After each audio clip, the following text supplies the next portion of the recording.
The show, who was it? Was it on a roll? Someone was like, "Hi, fellow partners." That was a great greeting. Yesterday at about, I don't know, it was actually after I was done recording, doing all my nudes. Mr.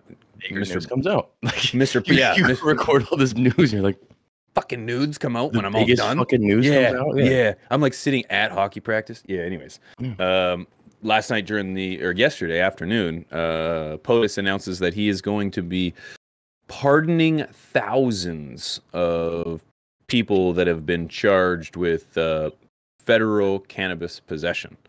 It's a move forward that, in my opinion, is long overdue.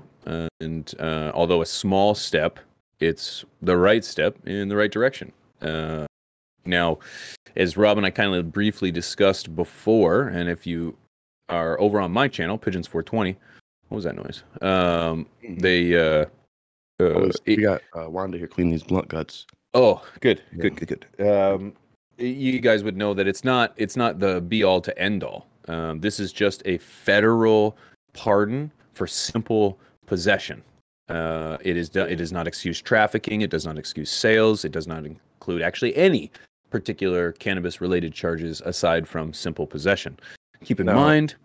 Yeah, I was gonna say simple possession. Where? In federal? Yeah, federal. Yeah, keep in mind this is a federal pardon. So anyone who's been charged on a state level, this doesn't apply to you. The American government has said that there are actually 0 people that are charged with simple possession on a federal level. So who does this exactly help? I'm not entirely sure. But can we get a stat check on that? I just want to like pull that up so the doubters can see. And I'm a skeptic, so I just want to make sure how many federal possession of. Well, actually, if you just go lower in this article, I'm almost certain that it says, according to the officials say, that's the paragraph. The executive action will benefit 6,500 people with federal convictions from 92 to 2001 and thousands of others charged under the District of Columbia's criminal code. So the key here is that it's removing the charge. Nobody is actually in prison. So it says there are no individuals currently in federal prison solely for simple possession of cannabis. Whoa, wolf tickets. Well, you got to remember, though, no one's in jail. But there's still people that can't get jobs at their local McDonald's because they've got a charge on their file. They can't. Every time they go to do a child event or take their kid, they got to get a criminal record check. That's going to pop up every time. So yeah, again only about 6,500 people are going to benefit out of this, out of the perhaps hundreds of thousands that have been persecuted, destroyed, families ripped apart, incarcerated for their fucking life, So it's again a small step, but you got to keep in mind. I don't care what side of the aisle you're on. You got to think of the timing here, ladies and gentlemen. Why are we lifting any kind of charges at all? Well, they're midterms. It's election season, baby, and that's the same thing that happened in Canada. You know, the Canadian government, the Liberals, before they won their ticket, essentially legalized cannabis. And it worked for me. They got my vote, and so that was the last damn time I voted for them. But anyways, it kind of just showed that, it's a hot topic item for a lot of people, and some people are really pissed when it comes to single issue voters. I don't care what brings you to the poll. I don't care what gets you involved in your political arena.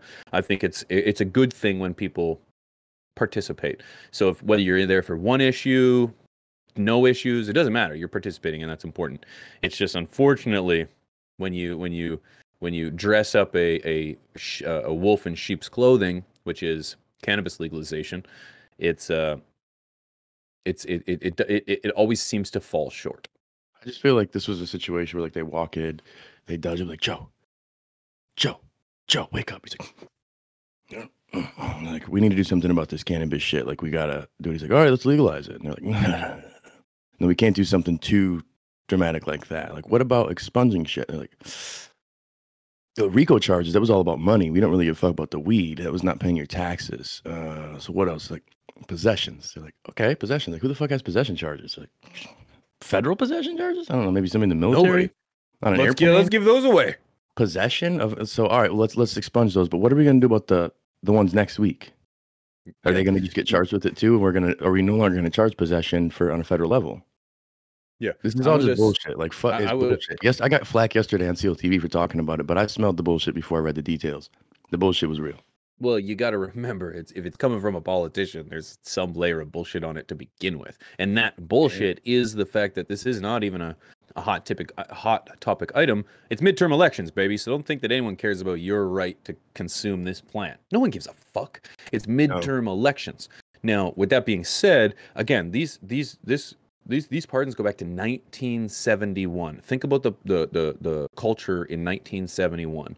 People were getting slammed with simple possession. You didn't have mass cultivation like you do today, where people are growing on wide scale throughout their house, in farms, families, mothers, fathers, grandchildren, they're all growing. It doesn't happen. Or it wasn't happening people, then. Bro, in this time period, this is 65 military men. Like it doesn't make any 6,500 people in that period of time. Yeah, but you got to think. Yeah. 65. Possession of marijuana on a federal level is fucking not even real. Like it's federal. You got to think. Like no DEA is storming into someone's house for simple possession. It doesn't happen. They're probably on an airplane or they're in the military or government. You know what I'm saying? Like I don't see. Well, no. In 1971, you got to think of the culture back then. You didn't. All you needed was a speck of cannabis dust. Yeah, but it'd be state level. You'd get a charge in the state. How do you get a federal? Nope, not back then. Not back then. You were dealing with the federal government. That was the idea. And now only 6,500 people though.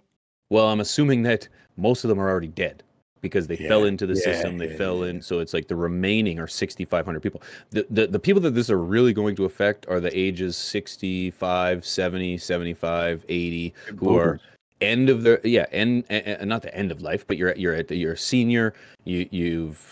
This is just like an icing on the cake, really. I bet in terms of like you did it. You're like, fuck them. Like that was This is just another one that the headline sounds great. The headline's amazing, but just like Keisha says, I blame Rob. You gotta read. Reading's overrated. Right? Headlines need to just be better. Yeah, I'm gonna say, fix your headlines, bitch. Fix your headline. Got you reading though. It does get me reading though. It did exactly what it needed you to do. Read one line and stop. And then make a decision. And make a judgment. Yeah. Merc. This is how we do it. Merc. But nonetheless, as always, it's a conversation around here, ladies and gentlemen. We want to know what you guys think. I'm optimistic. Reezy, we ain't buying shit around here. Get famous, do better. Dicks.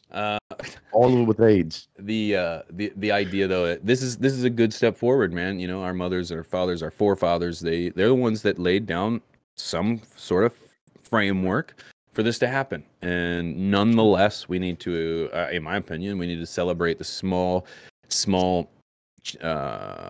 children accomplishments, the small children. Don't be racist. That's where I thought you were going with it. You're like small. So it's like, you know what? This is a good step forward, but this is far from the end. Yeah.